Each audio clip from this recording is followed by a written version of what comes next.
안녕하십니까. 형사 전문 변호사 노계성 변호사입니다. 오늘 말씀드릴 부분은요, 최근에 어떤 부장판사님께서 법률신문에 기고글을 올리셨어요. 그 기고글의 제목이 무죄 판결을 해줄 판사를 만나는 방법이라는 글이었습니다. 제가 그 글 내용을 잠깐 보면 무죄 판결을 받기 위한 어떤 요건이 있는데, 첫 번째는 무죄가 가능한 사안이어야만 하고, 둘째는 피고인이 어떤 두려움이나 유혹 등을 이겨내고 무죄 주장을 일관되게 계속해야 되고, 세 번째는 무죄를 해줄 수 있는 판사를 만나야 된다라는 것이 이 어떤 부장판사님의 법률신문 기고 글의 내용이었습니다.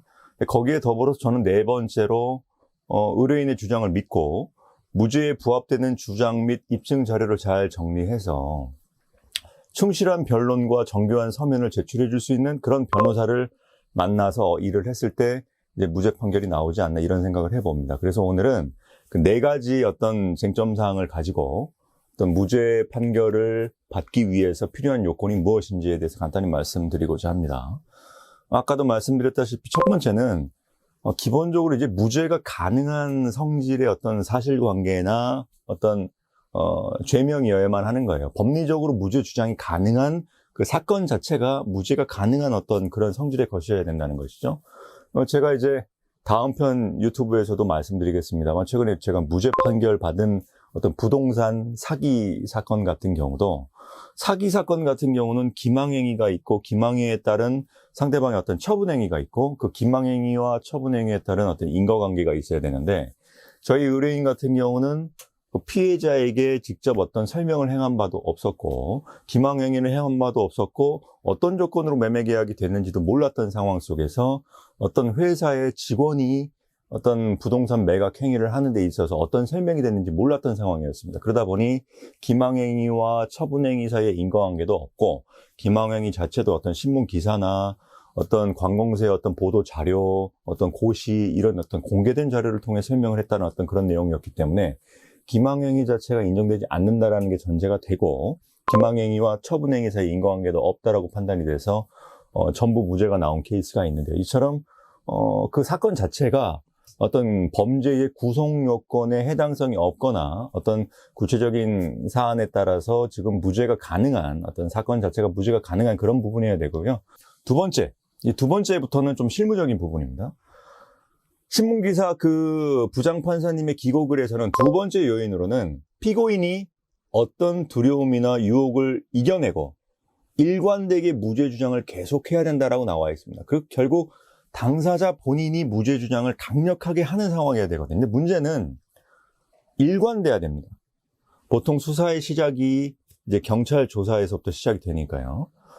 피해자나 고소인이 어떤 주장을 하더라도 우리 당사자분, 의뢰인 분께서 경찰 조사를 처음 받을 때부터, 최초의 경찰 조사 때부터 일관되고 명확하게 무죄 주장, 억울하다라는 부분을 말씀 주셔야 되는 것이죠. 물론 그런 상황 속에서 계속 주장을 하다 보면 담당 수사관도 그런 부분을 나름대로 받아들이고 그 주장의 타당성을 검토를 하기 때문에 중간에 그 사건이 불송치가 되거나 무혐의가 되는 경우가 많습니다. 그런데 결국 저한테 전화를 주고 어떤 사건화돼서 재판을 받는 과정에 처하신 분들을 보면, 처음에는 그렇게 강력하게 무죄 주장을 하셨다가 수사 과정에서 약간 입장을 번복하셨다가, 아니면 처음에는 유죄 주장을 했다가 어떤 경찰 조사를 받고 나서 곰곰이 생각을 해보니 뭔가 이게 상황이 잘못되었다라고 생각을 하면서 내가 진술을 잘못한 것 같아, 이렇게 약간 후회하는 경우가 더 많을 수도 있거든요. 결국 중간중간에 진술이 좀 바뀌거나,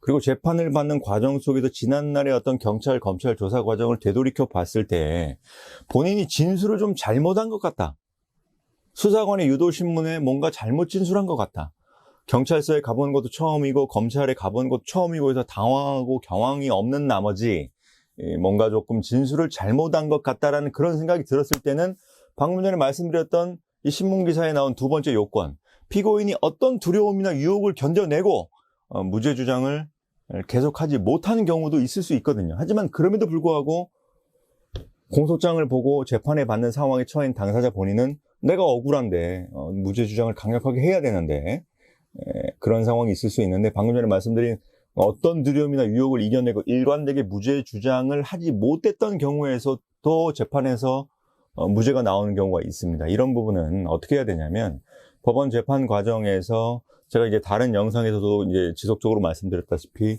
이 공소장 1번주의에 의해서 재판장님이 처음에는 증거 기록을 못 본 상태에서 변호인의 어떤 증거 인부 절차, 검찰이 제출한 증거를 동의할 것인지 부동의할 것인지 어떤 이런 증거 의견을 듣는 과정 속에서 이제 피고인, 당사자 본인의 어떤 조사 내용이 담겨 있는 경찰 피신 내용, 검찰 피의자 신문 조서 내용을 이제 2022년부터는 내용 부인을 통해서 내용 부인하는 취지로 증거 부동의 의견을 밝히면 재판부에서 증거 기각 결정이 내려지기 때문에 피고인이 어떤 진술을 했는지에 대해서는 재판이 현출되지 않습니다. 판사님이 어떤 내용으로 의뢰인분이 조사를 받았는지는 보지 못한 상태고 아예 그 증거가 없어져 버리기 때문에 재판 과정에서 증거 인부 과정을 통해 경찰 및 검찰 피신 조서에 대해서 내용 부인을 하는 취지로 부동의를 하게 된 경우 재판부에서는 어떤 조사받은 내용, 본인이 조금 진술을 잘못하거나 경찰관의 유도신문에 잘못 진술하는 경우에 대해서는 그 부분을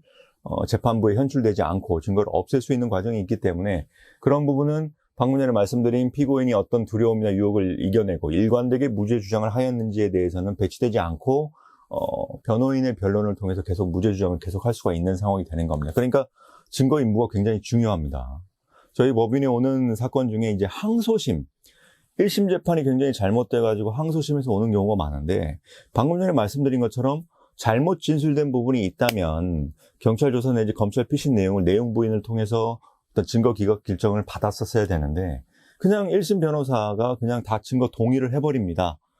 증거 동의하는 입장으로 그냥 그 부분에 대해서 다툼이 없이 된다면 사실 판사 입장에서 보면은 아니 이미 경찰 조사 피신 조사 내용을 보면은 본인이 혐의를 인정하거나 잘못 진술한 내용이 있는데 이제 와서 딴소리를 하는구나라고 해서 형량이 더 올라가 버리는 문제가 생길 수가 있거든요. 그러니까 결국은 1심 재판 과정에서 증거 인부를 어떻게 하는지도 굉장히 중요한 겁니다. 제가 항상 말씀드리지만 최초의 경찰 조사 부분도 제일 중요한 부분이고 경찰 조사 이후에 일관되게 그 주장을 유지할 수 있도록 조사를 잘 받는 것도 중요하지만 막상 재판을 받는 과정에서도 실제로 5% 정도의 비율로 무죄 판결이 나오고 또 기소된 혐의가 전부 다 유죄가 나오진 않고 일부 무죄가 나오는 경우도 굉장히 많기 때문에 재판 과정에서 어떻게 하는지도 굉장히 중요한데 결국 처음 재판을 하실 때 증거 인부를 어떻게 하는지도 굉장히 중요하다는 말씀을 제가 거듭 말씀드리는 겁니다. 세 번째, 무죄 판결을 해줄 판사를 만나야 된다. 이런 식으로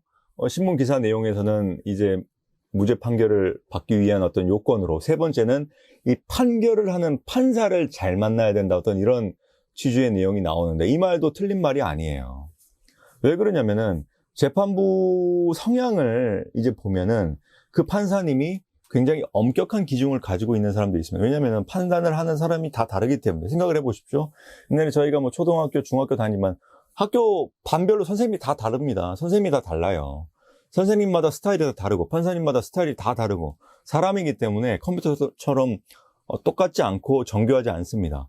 사람이기 때문에. 그리고 관련 유사 사건을 그 재판부에서 많이 했을 때 그 관련 유사 사건을 어떻게 판단했는지도 굉장히 생각해 볼 수 있는 부분이거든요. 그리고 또 한 가지 재판장님이 2년에 한 번, 서울 같은 경우 3년에 한 번씩 인사이동이 일어납니다. 인사이동이 있기 때문에 인사이동 직전에 선고하는 경우하고 인사이동이 돼서 새롭게 온 다음에 그 전에 재판 과정을 잘 모르는 과정에서 선고하는 경우하고 약간 조심할 필요가 있어요. 예를 들면은 오랜 기간 동안 재판이 쭉 이어져 온 경우 같은 경우라면 그 내용을 가장 잘 알고 있는 판사님한테 선고를 받는 게 좋겠죠. 그러니까 인사이동이 되기 전에 선고를 받는 게 맞겠지만 또 경우에 따라서는 재판장님께서 인사이동을 앞두고 있기 때문에 선고를 못한다라고 미리 설명해 주는 경우가 있습니다.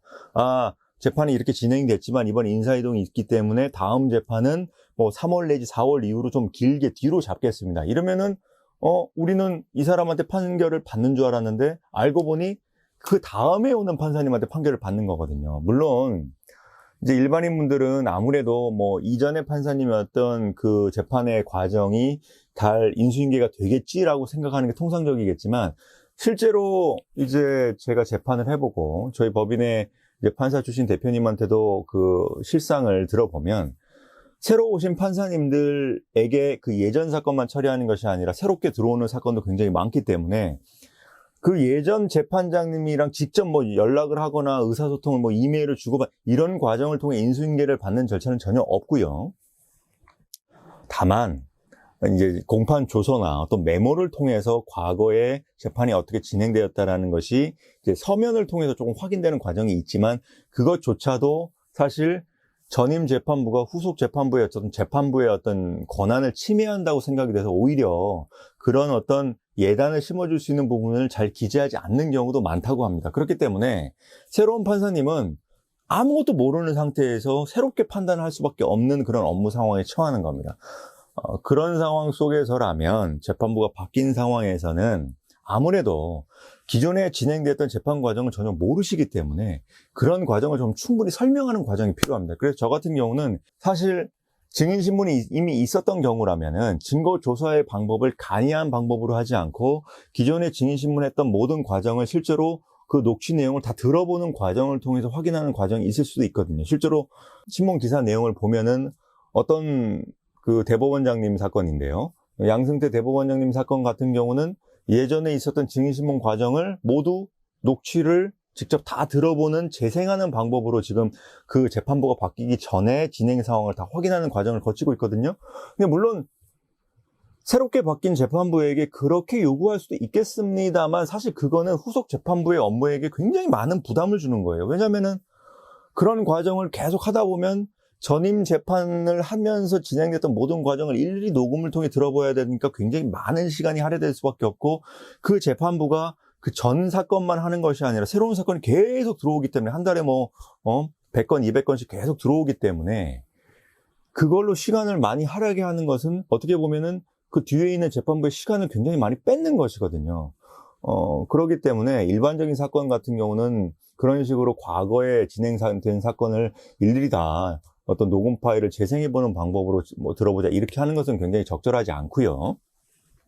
저 같은 경우는 기존 변론 내용을 한번 설명할 수 있는 기회를 주십시오라고 해서 PPT 프레젠테이션을 하겠다라고 우선 변론 기회를 달라고 말씀드리고 그럼 재판부 입장에서도 당연히 그거는 굉장히 바람직한 모습으로 생각을 하고 PPT 변론 기회를 따로 줍니다. 그럼 저희가 PPT 과정을 통해서 한 뭐 20분, 30분, 길게는 1시간까지 시간을 내서 기존에 진행됐던 모든 과정을 충분하게 설명을 하고 그 이후에 후속 절차로 진행이 되는 것입니다. 결국 이제 무죄 판결을 해줄 판사를 만나야 된다는 그런 의미는 저희 변호인의 입장에서 봤을 때는 그 재판부의 성향이 어떤지 파악을 해보고 관련 유사 사건을 어떤 식으로 판결을 했는지 그런 것도 한번 조사를 해보고 또 인사 이동에 따른 어떤 판결의 상황을 고려해서 이제 PPT 변론을 한다든지 그리고 더 중요한 부분은 재판부가 요청하는 성명사항이 있습니다. 어떤 이런 부분이 확인되어야 되는 그 성명사항을 적극적으로 변호인으로서 확인을 하고 검토를 해서 그 부분에 대한 어떤 의문점을 해소시켜주는 그런 것이 굉장히 중요하다고 생각되고요.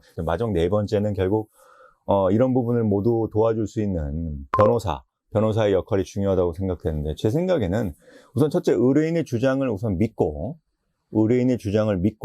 무죄에 부합되는 주장 및 입증 자료를 잘 정리를 해서 충실한 변론을 하고 그리고 그 변론 내용을 단지 말이 아닌 정교한 서면을 통해서 재판부에 제출해 줄 수 있는 그런 변호사가 업무 수행을 했을 때 앞서 말씀드린 첫 번째, 두 번째, 세 번째 어떤 조건을 전제로 변호사의 어떤 충실한 역할을 토대로 무죄 판결이 나올 수 있지 않을까 이런 생각이 듭니다.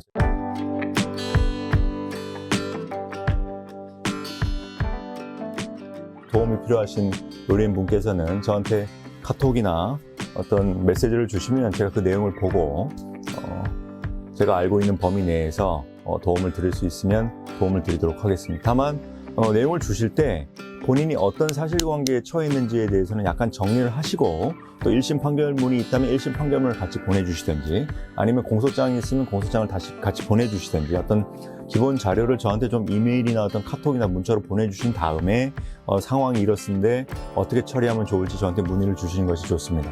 시청해 주셔서 감사합니다.